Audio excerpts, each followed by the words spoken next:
ഇവിടെ എല്ലാ സ്റ്റുഡൻസിനങ്ങളൊട്ടിക്കും എല്ലാവരൊട്ടിക്കും കേൾക്കുള്ള ഒരു ക്വസ്റ്റ്യനും അത് നിങ്ങളെ സ്ക്രീനിൽ നിങ്ങൾക്ക് കാണുക സാധിക്കും. ആ ക്വസ്റ്റ്യനുക്ക് ആൻസർ ഞങ്ങൾക്ക് ഞങ്ങളെ മൈൻഡിൽ കറക്റ്റായിട്ട് എന്തിനെ ചൊന്നത്തു ചൊല്ലും. ഞങ്ങളെ മനസ്സിൽ നിങ്ങൾ ചൊന്നിങ്ങ മയ്യാവും. Are our parents satisfied with us? ഈ ക്വസ്റ്റ്യനുക്ക് ആൻസർ എന്തിന്?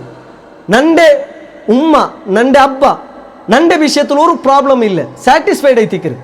അവളെ വിഷയത്തിൽ എനിക്ക് ടെൻഷൻ ഇല്ല, അവളെ വിഷയത്തിൽ ഒന്നും പ്രോബ്ലം ഇല്ല. ನಾನು ಎಂದ್ರೆ ಚೊಲ್ರೆ ಅದು ಅವಳು ಹಾಕಿರಲ್ಲ, ಅಬ್ಬ ಎಂದ್ರೆ ಚೊಲ್ರು ಅದು ಅವಳು ಹಾಕಿರಲ್ಲ. ಅವಳೇ ಚೊನ್ನೊತ್ತು ಬುಲ್ಪಿಡ್ರದಾಯ ഒരു അവസ്ഥ ഒരു സിറ്റുവേഷനും ನನ್ನ ഉമ്മക്ക് ಬಂತಿಲ್ಲ, ನನ್ನ ಅಬ್ಬಗೆ ಬಂತಿಲ್ಲ. ഇങ്ങനെ ചൊല്ലകൂ ഞങ്ങൾക്ക് കൂടെ ദച്ചിത്തുല്ലേ ഓരോ ഈ ടീൻ ഇസ്ലാമിക് സീരീസിൽ വന്നിട്ടുള്ളേ ഓരോ സ്റ്റുഡൻറ്റും ആവാ ചൊന്നത് നിങ്ങൾ ചൊല്ലനായ ആൻസർ എത്തിക്കരുത്. ഒർക്കത്തും ഇതിന് ആൻസർ നോ ചൊന്നത് നൻ്റെ ഉമ്മ അല്ലെങ്കിൽ നൻ്റെ അബ്ബ നൻ്റെ വിഷയത്തിൽ സാറ്റിസ്ഫൈഡ് അല്ല. കാരണം ഞങ്ങ ചുമ്മത്തെ ഇറിറ്റേറ്റ് അല്ലെങ്കിൽ ഇറിറ്റേഷൻ അല്ലെങ്കിൽ അങ്ങനെ ചുമ്മ നൊമ്പലാക്കിയിട്ടുള്ള ഞങ്ങളെ ചൊന്നത്തു ഉമ്മ ആ നിസ്കാര കുപ്പായിൽ ജുബമക്കനിട്ടിട്ട് നൻ്റെ വിഷയത്തിൽ ഉമ്മ ബുൾപ്പിട്ടോണ്ടുണ്ടു. എത്ര അവൾക്ക് ചൊന്നെങ്കും അവൾ ചേഞ്ചസ് അവരെ കാണ്ടില്ല. എത്ര അവളെ സ്റ്റഡീസിന്റെ വിഷയത്തിൽ നീൻ തെല്ല് കെയർ ആക്കി ചൊന്നെങ്കിൽ അവളതിരെ കെയർ ആക്കിരെ കാണ്ടില്ല. നക്ക് റിട്ടേൺ ആൻസർ എത്തിക്കര് അവള് ചൊല്ലത്.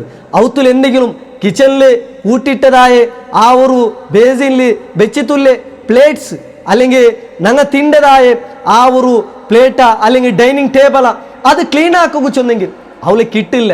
അല്ലെങ്കിട്ടായെങ്കിൽ അവത്തിൽ എന്തൊരു സ്വര ചൊന്നെങ്കും അവളത് ഡോണ്ട് കെയർ ആക്കിത്ത് പോണ്ടാൽ നൻ്റെ പൽക്കത്തുക്ക് വാല്യൂ ഇല്ല. നൻ്റെ അല്ലെങ്കിൽ ഞാൻ എന്തെങ്കിലും അവളൊട്ടിಗೆ ഓർഡർ ആക്കിയെങ്കിൽ അവൾ കേൾക്കാത്തവളെ പോലെ അത് ലിസൺ ആക്കാത്തവളെ പോലെ ഇത്തിക്കര് അവൾ പോണ്ടത്. ഇങ്ങനെ ഓർക്കത്തുക്കും ഞങ്ങളെ പേരൻസ് ചൊല്ലുണ്ടായെങ്കിൽ ഈ കേട്ട ക്വസ്റ്റ്യനുക്ക് നോ ചൊന്നത് ഇത്തിക്കര് ഇവിടെ തെച്ചിത്തുള്ളേ ഓരോ സ്റ്റുഡൻറ്റും ആലോചന ആക്കണ ഇതൈത്തിക്കര് ഞങ്ങളെ പേരൻസ് ഞങ്ങളെ വിഷയത്തിൽ സാറ്റിസ്ഫൈഡ് ആ ചൊന്നത് എത്തിക്കര്. അത് വെരി ഇമ്പോർട്ടൻ്റ് എത്തിക്കര്.